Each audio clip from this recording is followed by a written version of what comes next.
আজকে ক্লাস 10 এর chapter number 14 অংশীদারি কারবার। ফার্স্টে আজকে কনসেপ্টটা আমি ক্লিয়ার করাবো, ঠিক আছে? এবার অংশীদারি কারবার জিনিসটা কি আগে ফার্স্টে জানতে হবে। অংশীদারি কারবারটা কি, তাই তো? হ্যাঁ কি না? অংশীদারি কারবারটা কি জানিস? অংশীদারি কারবার জানিস কেউ? অংশীদারি কারবারটা কি জিনিস? যখন এখানে কোনো এই ব্যবসায় কিন্তু একজন ব্যবসা চালু করবে, অংশীদারি মানেই হচ্ছে অংশীদার থাকবে, মানে দুই থেকে ততোধিক ব্যক্তি যখন কোনো সংগঠন গড়ে বা কোনো কোম্পানি তৈরি করে ব্যবসা করবে, ঠিক আছে? তাকে কি বলবো? অংশীদারি কারবার, ঠিক আছে? তাহলে দুই বা ততোধিক ব্যক্তি, দুই বা ততোধিক, ঠিক আছে? দুটো লাগবেই অন্তত, ঠিক আছে? ততোধিক ব্যক্তি সংগঠন তৈরি করে যে ব্যবসা বাণিজ্য করে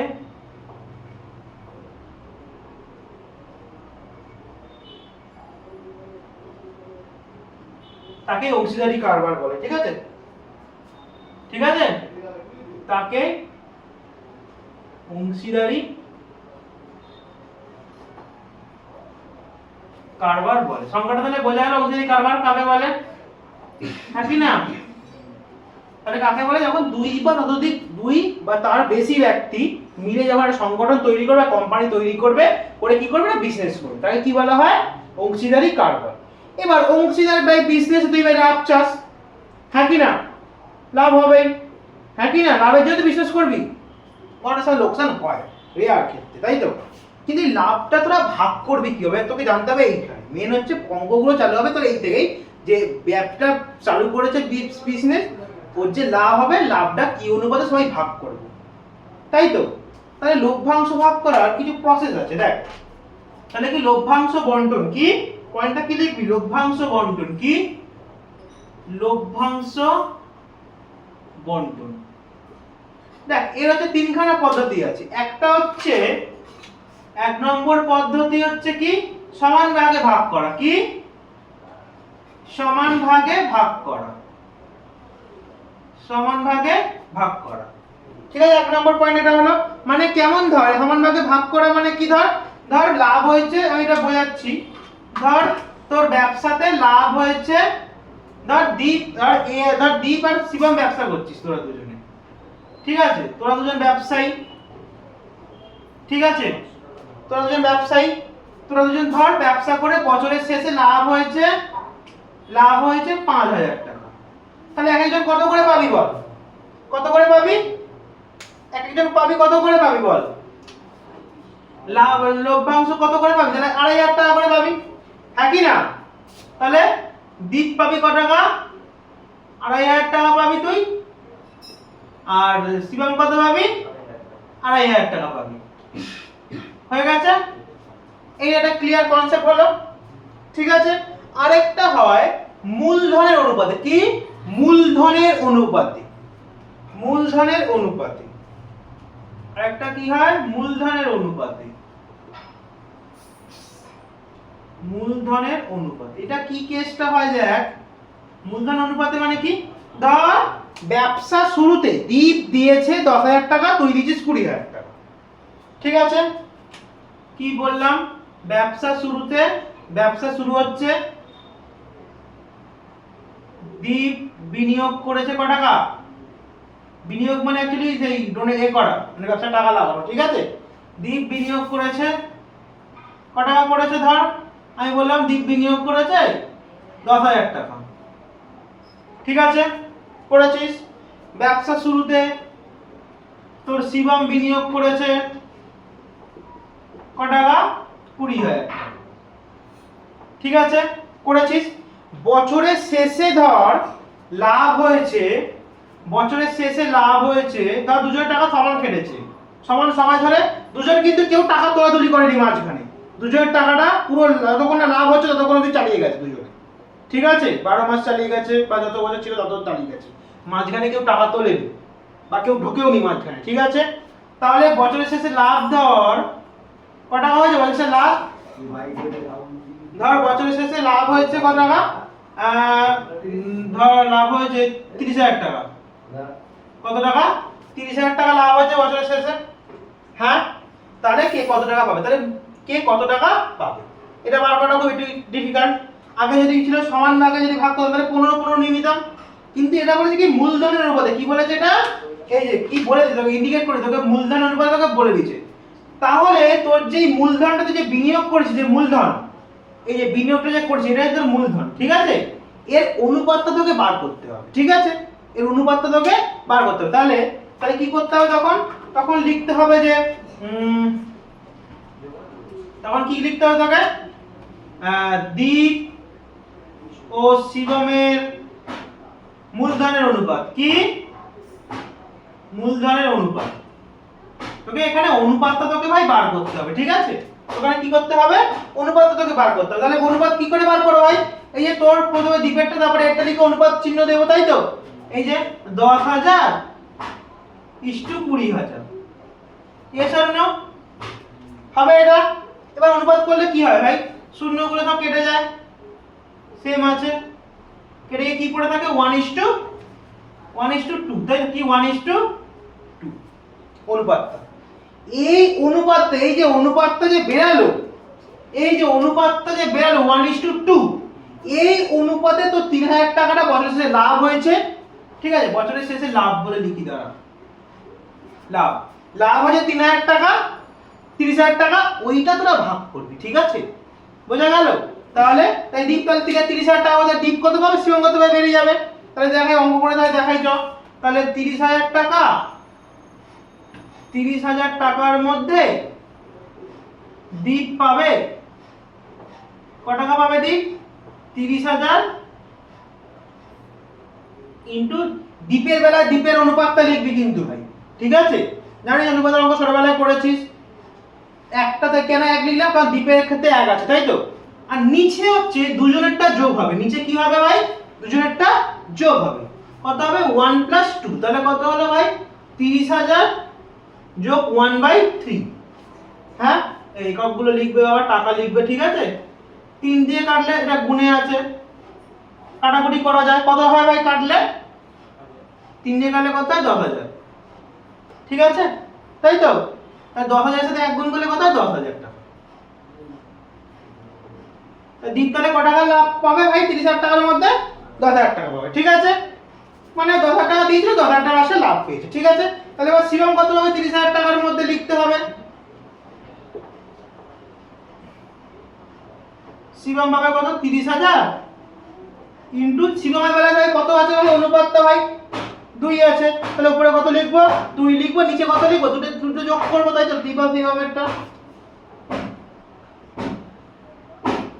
তাই 30,000 বাই 2 না 2 ছিল তো, কত হয়? 10,000। তাহলে কত হলো ভাই? 20,000 টাকা। তো শিবম তাহলে কত টাকা পাবে ভাই? 20,000 টাকা পাবে, তাই তো? তাহলে বোঝা গেল ব্যাপারটা? হ্যাঁ, কোন মূলধনের অনুপাতে তাহলে বোঝা গেল কিভাবে টাকাটা পাবে মূলধনের অনুপাতে বললে। হ্যাঁ, তোমাদের বইতে কিন্তু এইটাই তোমাদেরকে দিয়েছে, সব অঙ্কগুলো। সব টাকা কিসে ভাগ করবে? মূলধনের অনুপাতেই ভাগ করবে, ঠিক আছে? আরেকটা হয় সেটা চুক্তি অনুযায়ী। কি অনুযায়ী? বন্ডে সই ফই করিয়ে চুক্তি অনুযায়ী হয়। এটা কি হয়? বল এটা কি অনুযায়ী হয়?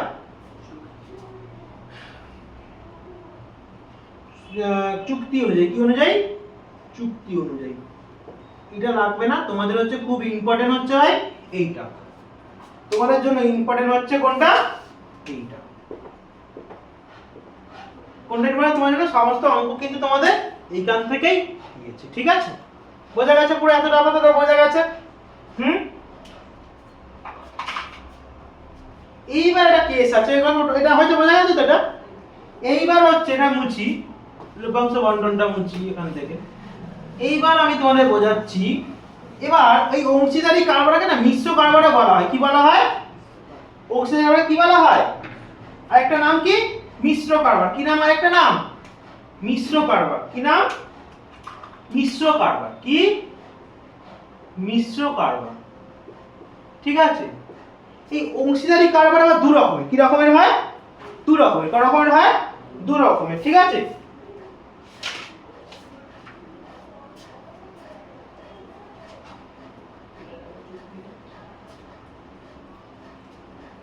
তাহলে অংশীদারি কারবার কটা হবে ভাই? দু রকমের। কি কি ভাই? কি কি জানো? তাহলে কি কি বলো? একটা হচ্ছে সরল, একটা হচ্ছে মিশ্র। কি হয় একটা? একটা হয় সরল, একটা হয় মিশ্র। এই জন্য মিশ্র। ঠিক আছে? একটা কি হয়?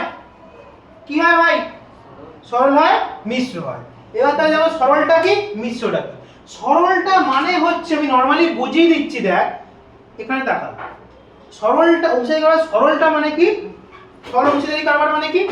ধর 15 টাকা তুই ব্যবসার শুরুতে দিয়ে নামলি, ব্যবসায় বিনিয়োগ করে নামলি, যতক্ষণ না লাভ হচ্ছে তুই তো টাকাটা ততদিন অবধি রাখলি। ঠিক আছে? মানে ব্যবসা যদি 1 বছর চলে, তুই টাকাটা 1 বছরই খাটালি, বিশেষে জমা রাখলি। ঠিক আছে? হ্যাঁ কি না? ওইটা হচ্ছে কি সরল অংশীদার। কি অনুপাত ওটা? সরল অংশীদার। ঠিক আছে, বোঝা গেছে? হ্যাঁ। তাহলে মিশ্র অংশীদারি কারবার কোনটা, মিশ্র অংশীদারি কারবার কোনটা? ধর শিবম প্রথমে ব্যবসায় ঢুকেছে, ঠিক আছে, ব্যবসা চালু করছে, 12 মাসের ব্যবসা, তুই টাকাটা তো 12 মাসই খাটালি, ঠিক আছে। হ্যাঁ, কিন্তু দীপ ধর ব্যবসা শুরু দীপ ব্যবসা শুরু করেছিল তোর সাথে, কিন্তু 4 মাস পর বলছে আর বিজনেসটা চালাবে না। কি বলে? 4 মাস পর ও আর বিজনেস চালাবে না, ও হচ্ছে সরে যাবে লাভ এটা নিয়ে। ঠিক আছে? মানে এটা তুলে নেবে, মানে যে টাকা বিনিয়োগ করেছিল ওটা কি করবে? তুলে নেবে। তাহলে তোর টাকাটা কত মাস খাটবে? 12 মাস। এর টাকাটা কত মাস খাটবে? 4 মাস। কনসেপ্টটা ক্লিয়ার হয়েছে ব্যাপারটা? লাভটা কিন্তু সেই অনুপাতেই ভাগ হবে। ব্যাপারটা বোঝা গেল? লাভটা কি অনুপাতে ভাগ হবে? তোর টাকাটা 12 মাসে যা অনুপাত, ধর তুই 10,000 টাকা যদি দিস, ধর শিবম দিয়েছে 10,000 টাকা, খাটিয়েছে হচ্ছে 12 মাস, তাহলে কত টাকা হচ্ছে ভাই? 12 একে 12, আর একটা দুটো তিনটে চারটে, একটা দুটো তিনটে চারটে, 1,20,000 টাকা, তাই তো? হ্যাঁ, তোর টাকাটা, তোর তাহলে মাসের শেষে কত হচ্ছে? 1,20,000 টাকা। দীপধর দিয়েছে হচ্ছে ক টাকা? ক টাকা দিয়েছে? দীপধর দিয়েছে 20,000 টাকা, কিন্তু ও টাকাটা খাটিয়েছে ক মাস? 4 মাস। তাহলে কত হচ্ছে ভাই? 4 দুগুণে 8, 1 2 3 4, 1 2 3 4, 80,000 টাকা। তাহলে অনুপাত তাহলে কি হবে ভাই? দীপ, শিবম আর দীপের, হ্যাঁ, অনুপাতটা বার করব তো, 1,20,000 আর 80,000, তাই তো? তাহলে কত হয় বলে? একটা দুটো তিনটে চারটে, একটা দুটো তিনটে চারটে, তাহলে 12:8, 4 দিয়ে কাটলে কত হয়? 3:2। তাহলে অনুপাতটা বোঝা গেল কি হবে? 3:2। এটা কিন্তু কিসের অনুপাত? মূলধন অনুপাত। এই অনুপাতে আবার তোরা লাভটা ভাগ করবি। Yes or no? Clear concept? কনসেপ্টটা ক্লিয়ার? হ্যাঁ কি না? আর সরলটা কি বললাম? ব্যবসা শুরু থেকে পুরো লভ্যাংশ এ অবধি, একটা সময় অবধি দুজনে মিলে টাকাটা, দুজন বা চারজন যাই করে, যতজন ছিল তত অবধি পুরো টাকাটা বিনিয়োগ করে রাখবে। ঠিক আছে? ক্লিয়ার হয়েছে ভাই? হ্যাঁ, পুরো ক্লিয়ার? এটা অংশীদারি কারবারের কোষে দেখি 14 একটা অঙ্ক, যেটা এমসিকিউ তে আসতে পারে। অঙ্কটা কি বলেছে? আমি ও আমার বন্ধু মালা দুজনে যথাক্রমে 15,000 টাকা, 25,000 টাকা মূলধন নিয়ে একটি ব্যবসা শুরু করলাম। 1 বছরে 16,800 টাকা লাভ হলো। হিসাব করে দেখি আমরা কে কত টাকা লভ্যাংশ পাবো। আগে তো অঙ্ক করার সময় বলে দিয়েছি, কনসেপ্ট ক্লিয়ার করার সময়, যে বেশিরভাগটা কিসের উপর দেবে? মূলধন অনুপাতের উপর দেবে, তাই তো? সেরকম আমরা এখানে তো দিয়েছে যে টাকাটা কিসে ভাগ করবে? মূলধন অনুপাতে, তাই তো? লভ্যাংশটা, লাভটা কিসে ভাগ করবে তারা? মূলধনের অনুপাতে, তাই তো? Yes or no? তাহলে আগে ফার্স্টে কি করব? অনুপাতগুলো বার করবো তো ভাই, মূলধনের অনুপাতগুলো। হ্যাঁ কি না? তাহলে বার করে ভালো, চলো চালু করে দাও, আমার সাথে করো। তাহলে কি? আমি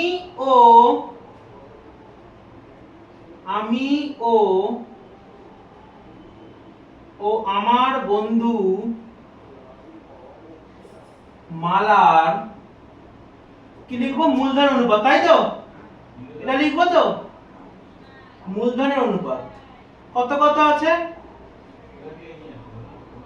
কত কত আছে ভাই? 15,000 টাকা আর 25,000 টাকা, তাই তো? এই অনুপাতটাকে বার করবো তো? তাহলে করো। 15,000 আর কত? 25,000। তিনখানা করে শূন্য দিক থেকে কেটে গেলে কত পড়ে থাকে? 15:25। হ্যাঁ কি না? 15:25। আর একটু যদি 5 দিয়ে কাটাকুটি করে তাহলে কত থাকে ভাই ভাগ করলে? হ্যাঁ, অ্যাকচুয়ালি 15:25 মানে কি ভাই? 15/25। হ্যাঁ কি না? তাহলে 5 দিয়ে করলে কত হয়? 3 5 15, 5 5 25, তাহলে কত? 3:5। হ্যাঁ, তাহলে কত হলো? 3:5। ক্লিয়ার হয়েছে ভাই এতটুকু? হ্যাঁ, এবারে এই 3:5 অনুপাতে লভ্যাংশটা বন্টন করে নেবে। হ্যাঁ কি না? এই 16,100 টাকা যে লাভ হয়েছে এটা কর, এবার তারা কিসের উপর বন্টন করবে? এই 3:5 অনুপাতে। হ্যাঁ কি না? তাহলে লভ্যাংশ মূলধন অনুপাতে লভ্যাংশ বন্টন করা হবে।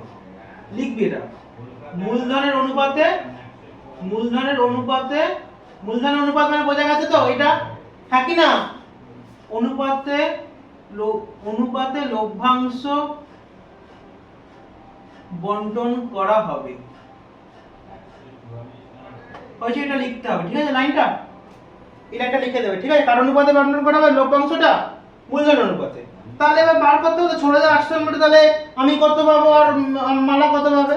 তাহলে দেখো 16,800 টাকার মধ্যে, 800 টাকার মধ্যে আমি পাবো কত টাকা পাবো? 16,800। তারপর কি করতে বলেছি ভাই? গুণ, তারপরে কি হবে ভাই? আমারটায় কত ছিল ভাই? এই যে আমারটায় কত ছিল? 3 আছে। আর নিচেরটা কি করতে বলেছি? যেগুলো থাকবে তাহলে সবারগুলো যোগ। তাহলে এখানে আমি আর মালা আছে, তাহলে আমি আর মালা যোগ করব তো, ওর অনুপাতটা, এই ওদের দুটো মূলধন অনুপাতটা এখানে যোগ হবে, তাই তো ভাই? হ্যাঁ কি না? তাই 3 + 5, এখানে টাকাটা কিন্তু মাস্ট ইম্পর্টেন্ট দেবে। 16,800 ইনটু 3 বাই কত হয় ভাই? 8 টাকা। ঠিক আছে, এই যে এটা হয়েছে তো। কাটাকুটি করলে কত হয়?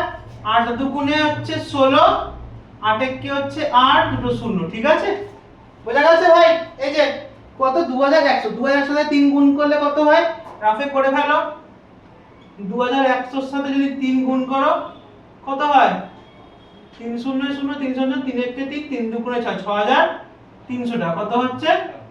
6,300 টাকা। ঠিক আছে, বোঝা গেছে? এটা হয়েছে কত? হয়েছে 6,300 টাকা। এবার কি বলেছে? এবার তাহলে এবার কি 16,800 টাকার মধ্যে তাহলে এই মালা কত পাবে, তাই তো? তাহলে 16,800 টাকার মধ্যে আমার বন্ধু মালা পাবে, আমার বন্ধু মালা পাবে কত করব ভাই? 16,800 গুণিতক, এবারে উপরে কত লিখবো ভাই? এবারে উপরে কত লিখবো? হ্যাঁ, এই যে মালারটা, মালার কত অনুপাত ছিল ভাই? 5 ছিল, তাই তো? 5। আর নিচে কত আছে? 3 + 5, তাহলে কত হলো? 16,800 গুণিতক 5 বাই কত? 8, তাই তো? হ্যাঁ কি না? এবার কাটাকুটি যাবে, বারবার করবে না। এই যে এটা দেখে নাও একবার, এটা যদি 2100 দিয়ে কাটি তাহলে এটা কি 2100 দিয়ে কাটবো, তাহলে 2100 কত হলো? 2100। 2100 সাথে ভাই 5 গুণ করলে বেরিয়ে যাবে তো? হ্যাঁ কি না? 10,000 কত হলো? 10,500, 10,500 টাকা হয়েছে। তোমরা যদি না বলতে পারো ঠিক হয়নি তাহলে এটা রিচেক করে নাও। 10,500 3,300 যোগ করে নাও ভাই। 8 6 16,800 বেরিয়ে গেছে, মিলে গেছে, মানে আমার অঙ্ক ঠিক আছে ভাই? হ্যাঁ ঠিক আছে, পুরো ক্লিয়ার। তাহলে কে কত টাকা পাওয়া বেরিয়ে গেল তো? তোমরা খালি উত্তর লিখে দেবে কি, আর তোমরা যখন রাফ করবে এক সাইডে রাফ টেনে নেবে, রাফ বলে পরে হেডিং করে রাফটা করবে। ঠিক আছে, তাহলে তাহলে মালা তাহলে কত টাকা পাচ্ছে ভাই? এই যে মালা, মালা পাচ্ছে 10,500 টাকা, আর আমি পাচ্ছি কত টাকা? এই যে 6,300 টাকা, তাই তো? তোমরা উত্তর লিখবে, তোমরা কিন্তু এরকম করবে না। ঠিক আছে, তোমরা উত্তর লিখে দেবে। ঠিক আছে, বোঝা গেছে? পুরো ক্লিয়ার, কনসেপ্ট ক্লিয়ার। যদি বল এটা লোকসান, তাহলে কি করতে? লোকসানটা তো নিজেদের মধ্যে বিয়ার করতে, হ্যাঁ কি না? হ্যাঁ কি না? লোকসানটা তোমাদের মধ্যে বহন করতে। তাহলে কি হতো? তাহলে যদি লোকসান হতো তাহলে 100 টাকার মধ্যে আমি কত টাকা লোকসান হলো, তাই তো? লোকসান হলে কিন্তু একই করবে লোকসান যদি হতো। ঠিক আছে, ওই এখন 2 নম্বর অঙ্কটা দিয়েছে, 2 নম্বর আমরাই পড়ছি। প্রিয়ম, সুপ্রিয়া, পুলু যথাক্রমে 15,000 টাকা, 10,000 টাকা, 25,000 টাকা দিয়ে ছোট মুদির দোকান খুলে, কিন্তু বৎসরান্তে মানে বৎসরের শেষে 3,000 টাকা লোকসান হলো, তাহলে কাকে কত টাকা লোকসানের পরিমাণ হিসাব করতে হবে? তাহলে একই রকম মূলধন অনুপাতটা বার করতে হবে, তাই তো? হ্যাঁ কি না? তারপর 3,000 টাকা লোকসান নিজেদের মধ্যে ভাগ করবে, মূলধন অনুপাত যে যত টাকা যে যত টাকা বেশি দেবে সে যত টাকা বেশি লোকসান পেয়ে যাবে। যেমন যদি লাভ হয়, যার টাকা বেশি সে বেশি টাকা ইনকাম পাবে কি না? যার টাকা বেশি, যদি লাভ হয় সে বেশি টাকা পেয়ে যাবে, আর যদি লোকসান হয় তাকে আবার বেশি বিয়োগ করতে হবে লোকসান। ঠিক আছে, কনসেপ্টটা পুরো ক্লিয়ার হয়েছে? পরের দিন কি করাবো, যত মাধ্যমিকে আসা অঙ্কগুলো ওগুলো আমি সলভ করাবো। ঠিক আছে, হয়েছে? চলো।